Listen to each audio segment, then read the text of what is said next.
ಎಲ್ಲರಿಗೂ ನಮಸ್ಕಾರ ಸ್ನೇಹಿತರೆ. ICC T20 ವಿಶ್ವಕಪ್ 2026ರ ನಾಲ್ಕನೇ ಪಂದ್ಯ ನಮ್ಮ ಭಾರತ ತಂಡ ಲೀಗ್ ಸ್ಟೇಜ್ ಅಲ್ಲಿ ನಾಲ್ಕನೇ ಪಂದ್ಯ ನೆದರ್ಲ್ಯಾಂಡ್ಸ್ ವಿರುದ್ಧ ಆಡ್ತಾ ಇದೆ. ಇನ್ನು ಈ ಪಂದ್ಯಕ್ಕಾಗಿ ನಮ್ಮ ಭಾರತ ತಂಡದ ಪ್ಲೇಯಿಂಗ್ 11 ನಲ್ಲಿ 3 ಬದಲಾವಣೆ ಕೂಡ ಆಗಿವೆ. ಹಾಗಾದ್ರೆ ಈ ಪಂದ್ಯ ಎಲ್ಲಿ ನಡೀತಾ ಇದೆ ಮತ್ತು ಆಗಿರೋ 3 ಬದಲಾವಣೆ ಯಾವ್ಯಾವ ಅಂತ ತಿಳ್ಕೊಂಬರೋಣ ಬನ್ನಿ. ಅದಕ್ಕಿಂತ ಮುಂಚೆ ನೀವೇನಾದ್ರೂ ಟೀಮ್ ಇಂಡಿಯಾದ ಅಪ್ಪಟ ಅಭಿಮಾನಿಯಾಗಿದ್ದಲ್ಲಿ ಈ ವಿಡಿಯೋಗೆ ಒಂದು ಲೈಕ್ ಕೊಟ್ಟು ನಮ್ಮ ಚಾನಲ್ ಅನ್ನ ಸಬ್ಸ್ಕ್ರೈಬ್ ಮಾಡ್ಕೊಳ್ಳಿ.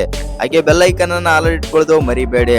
ಇನ್ನು ನಿಮ್ಗೆಲ್ಲ ಗೊತ್ತಾಗಿದೆ, ನಮ್ಮ ಭಾರತ ತಂಡ ಬಂದ್ಬಿಟ್ಟು ಲೀಗ್ ಸ್ಟೇಜ್ ಪಂದ್ಯದಲ್ಲಿ ಇದೀಗ ಆಡಿರುವಂತಹ 3ಕ್ಕೆ 3 ಪಂದ್ಯದಲ್ಲೂ ಗೆದ್ದು ಬೀಗಿ ಮುನ್ನುಗ್ಗುತ್ತಿದೆ ಅಂತಾನೆ ಹೇಳ್ಬೋದು. ಹೌದು ಸ್ನೇಹಿತರೆ, ಹಾಗಾದ್ರೆ ಈ ಪಂದ್ಯ ಬಂದ್ಬಿಟ್ಟು ಎಲ್ಲಿ ನಡೀತಾ ಇದೆ ಅಂತಂದ್ರೆ ಈ ಪಂದ್ಯ ಬಂದ್ಬಿಟ್ಟು ಅಹಮದಾಬಾದ್ ನ ನರೇಂದ್ರ ಮೋದಿ ಸ್ಟೇಡಿಯಂ ನಲ್ಲಿ ನಡೀತಾ ಇದೆ. ಇನ್ನು ನಮ್ಮ ಭಾರತ ತಂಡದ ಪ್ಲೇಯಿಂಗ್ 11 ನಲ್ಲಿ ಯಾವೆಲ್ಲ ಬದಲಾವಣೆಗಳಾಗಿವೆ ಮತ್ತು ಯಾವೆಲ್ಲ ಆಟಗಾರರು ಆಡ್ತಾ ಇದ್ದಾರೆ ಅಂತ ನೋಡೋದಾಯ್ತು ಅಂತಂದ್ರೆ ಓಪನರ್ಸ್ ಆಗಿ ಯಥಾ ಪ್ರಕಾರ ಅಭಿಷೇಕ್ ಶರ್ಮಾ ಮತ್ತು ಇಶಾನ್ ಕಿಶನ್ ಬಂದೇ ಬರ್ತಾರೆ. ಯಾಕಂತಂದ್ರೆ ಇಶಾನ್ ಕಿಶನ್ ಅವರು ಕೂಡ ಅದ್ಭುತ ಫಾರ್ಮ್ ನಲ್ಲಿ ಇದ್ದಾರೆ ಮತ್ತು ಅದೇ ರೀತಿ ಮುಂದುವರಿಸಲಾದ್ರೆ ಟೀಮ್ ಇಂಡಿಯಾ ಎದುರು ನೋಡ್ತಿದೆ.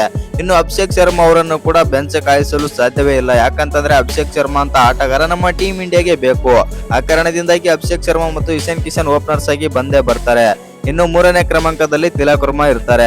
ಇನ್ನು 4ನೇ ಕ್ರಮಾಂಕದಲ್ಲಿ ನಾಯಕ ಸೂರ್ಯಕುಮಾರ್ ಯಾದವ್ ಯಥಾ ಪ್ರಕಾರ ಇದ್ದೇ ಇರ್ತಾರೆ.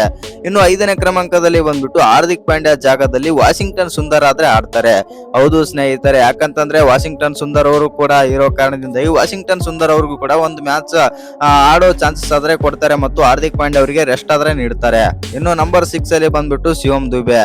ಇನ್ನು ನಂಬರ್ 7 ಅಲ್ಲಿ ರಿಂಕು ಸಿಂಗ್ ಆಡಿದ್ರೆ ನಂಬರ್ 8 ಅಲ್ಲಿ ಅಕ್ಷರ್ ಪಟೇಲ್. ಇನ್ನು ನಂಬರ್ 9 ಅಲ್ಲಿ ಕುಲ್ದೀಪ್ ಯಾದವ್ ಬದಲಿಗೆ ಹರ್ಷದೀಪ್ ಸಿಂಗ್. ಹೌದು ಸ್ನೇಹಿತರೆ, ಈ ಪಂದ್ಯಕ್ಕಾಗಿ ಕುಲ್ದೀಪ್ ಯಾದವ್ ಅವರು ಬೆಂಚ್ ಕಾಯಿಸಿ ಹರ್ಷದೀಪ್ ಸಿಂಗ್ ಅವರಿಗೆ ಚಾನ್ಸ್ ಕೊಡೋ ಸಾಧ್ಯತೆ ಆದ್ರೆ ಇದೆ. ನಂಬರ್ 10 ಅಲ್ಲಿ ವರುಣ್ ಚಕ್ರವರ್ತಿ ಮತ್ತು ನಂಬರ್ 11 ಅಲ್ಲಿ ಬೂಮ್ರಾ ಅವರ ಜಾಗದಲ್ಲಿ ಸಿರಾಜ್ ಆಡ್ತಾರೆ. ಯಾಕಂತಂದ್ರೆ ಬೂಮ್ರಾ ಅವರು ಒಳ್ಳೆ ಉತ್ತಮ ಫಾರ್ಮ್ ನಲ್ಲಿ ಇದ್ದಾರೆ ಮತ್ತು ನಮ್ಮ ಟೀಮ್ ಇಂಡಿಯಾನು ಕೂಡ ಸೂಪರ್ 8 ಗೆ ಕಾಲಿಟ್ಟಿದೆ. ಆ ಕಾರಣದಿಂದಾಗಿ ಬೂಮ್ರಾ ಅವರಿಗೆ ರೆಸ್ಟ್ ಕೊಟ್ಟು ಮೊಹಮ್ಮದ್ ಸಿರಾಜ್ ಅವರನ್ನ ತಂಡದಲ್ಲಿ ಕರೆಸಿಕೊಳ್ಳಲಿದ್ದಾರೆ ಅಂತಾನೆ ಹೇಳ್ಬೋದು. ಇನ್ನು ಇವತ್ತಿನ ಪ್ಲೇಯಿಂಗ್ 11 ಈ ರೀತಿ ಇದೆ.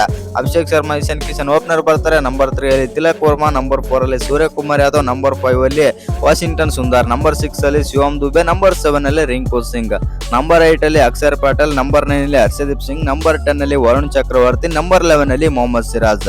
ಇನ್ನು ಈ ವಿಡಿಯೋ ಇಷ್ಟ ಆಗಿದ್ರೆ ಒಂದು ಲೈಕ್ ಮಾಡಿ, ಶೇರ್ ಮಾಡಿ. ಹಾಗೆ ಇನ್ನು ಯಾರು ಚಾನಲ್ಗೆ ಸಬ್ಸ್ಕ್ರೈಬ್ ಮಾಡ್ಕೊಂಡಿಲ್ಲ ಸಬ್ಸ್ಕ್ರೈಬ್ ಮಾಡ್ಕೊಂಡು ಬೆಲ್ ಐಕನ್ ಅನ್ನ ಆಲ್ ಇಟ್ಕೊಳ್ಳಿ.